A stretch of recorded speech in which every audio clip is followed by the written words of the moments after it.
بسم اللہ الرحمن الرحیم۔ سورہ تغابن مدنی ہے، 18 آیات تو 2 رکوع ہے، نزول میں 108 ہے، ترتیب میں 64 ہے۔ اس میں بھی 4 مسئلے ہیں: اللہ کی تسبیح و تحمید، گزشتہ امتوں کی تعظیم، اس امت کی تکذیب اور مسلمانوں کی تصدیق اور اختبار۔ یسبح للہ ما فی السماوات وما فی الارض۔ میں نے کتابوں میں دیکھا کہ ایک ظالم کے دل کو نرم کرنا اور ایک مشکل سے نکلنا اور ایک مالی بحران پر کنٹرول پانا، یہ بہت ہی مجرب ہے اس کا پڑھنا۔ چنانچہ میرے اوپر ایک کیس بنا تھا اور میں عدالت جاتا تھا اور بہت تکلیفیں اٹھاتا تھا۔ فریق مخالف جو تھا وہ بہت مضبوط تھا، ان کے بڑے وکیل تھے۔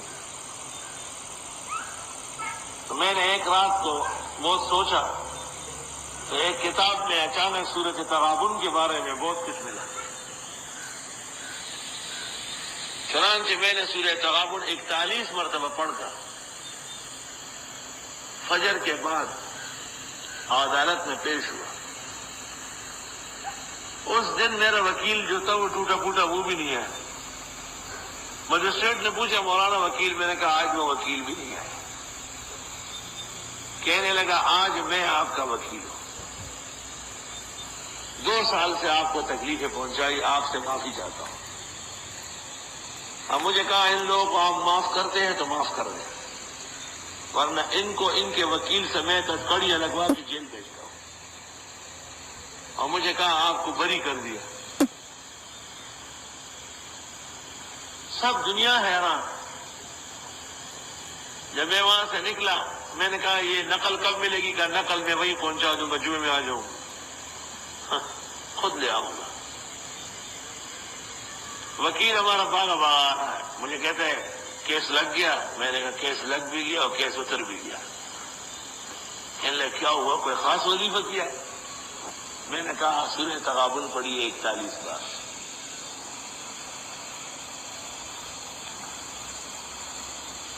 اللہ،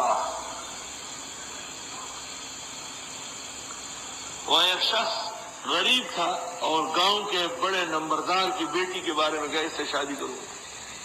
بعض غریبوں کے خیالات بڑے ہوتے ہیں۔ نمبردار کو پتہ چلا عمر تو بختوں کے ملک ہوئے ناغو والو ڈیر دیا اس نے مارا اور غریب کو بہت پٹائی لگائی۔ کہا آئندہ میری بیٹی کا نام لینا۔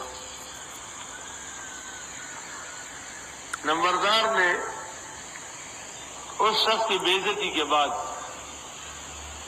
دیکھا کہ وہ بیٹی جو تھی وہ پاگل ہو گئی اور وہ گھر سے بغیر پوچھ کے اور بغیر پردے کے باہر نکلنا شروع کیا۔ وہ بڑا تنگ آیا، نوبت یہاں تک پہنچی کہ اس کو زنجیر سے باندھنا جا رہا اور وہ غریب آدمی جو تھا اس نے سورہ تغابن شروع کر دی۔ ہر قسم کے علاج کے بعد اخیر میں نمبردار کو کہا گیا کہ کسی غریب و عاجز کا دل دکھایا ہے اور اس کی آنکھ پڑی ہے۔ اس نے کہا کہ اس طرح ایک ہمارے گاؤں کا لڑکا ہے، وہ اس کا نام لیتا تھا۔ تو اس بزرگ نے کہا کہ اس سے معافی مانگی ہے۔ تو وہ آیا اس کے گھر اور اس کو کہا کہ بس معافی بھی مانگتا ہوں اور لڑکی تیار ہے، بس آپ شادی کر لو۔ تو ویسی دیوانی تھی، وہ جب نکاح ہو گیا وہ بالکل صحت مند ہو گئی۔ عظمت افاتی عمل غافل مشو، گندم گندم بروید جوش جو۔ آج لوگ اس لیے فیض نہیں ہوتا، بس ایک وظیفہ کر لیا فوراً مجھے لکھ لیتے ہیں، میں نے کر لیا کام نہیں ہوا۔